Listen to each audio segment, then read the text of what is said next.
یہ کہانی ہے ایک کسان کی جس کا نام احمد تھا۔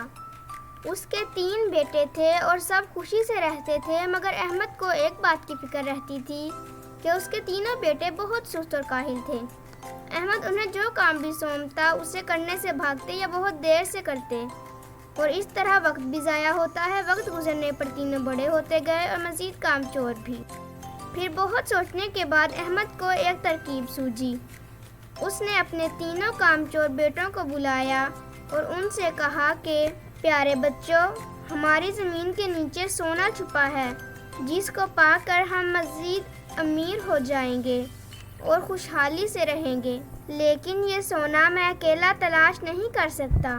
اس کے لیے مجھے تم تینوں کی ضرورت ہے۔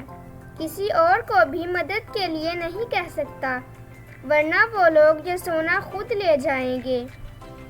اس لیے میرے بچوں، تمہیں میری مدد کرنا ہوگی۔ تینوں بچے سونے کا سن کر بہت حیران ہوئے اور سونے کی تلاش کے لیے راضی ہو گئے۔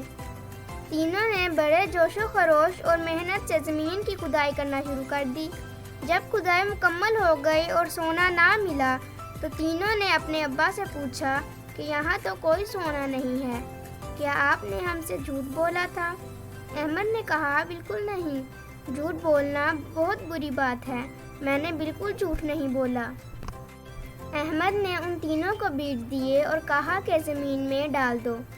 احمد نے کہا کہ بیٹا، خزانہ یہیں موجود ہے، مگر تم لوگ جلدی کر رہے ہو اور جلدی کا کام شیطان کا ہے۔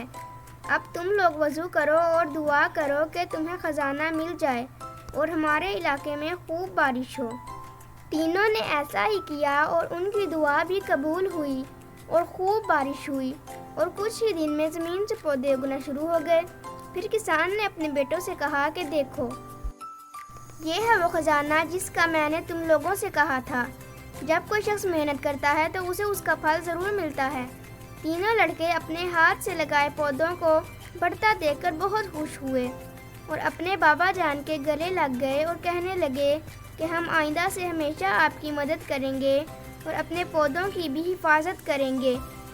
جیسے کسان سن کر بہت خوش ہوا اور سب مل جل کر کام کریں گے۔ پیارے بچوں، اس کہانی سے ہمیں سبق ملتا ہے کہ ہمیں ایک دوسرے کا خیال رکھنا چاہیے اور کام میں دوسروں کی مدد بھی کرنی چاہیے۔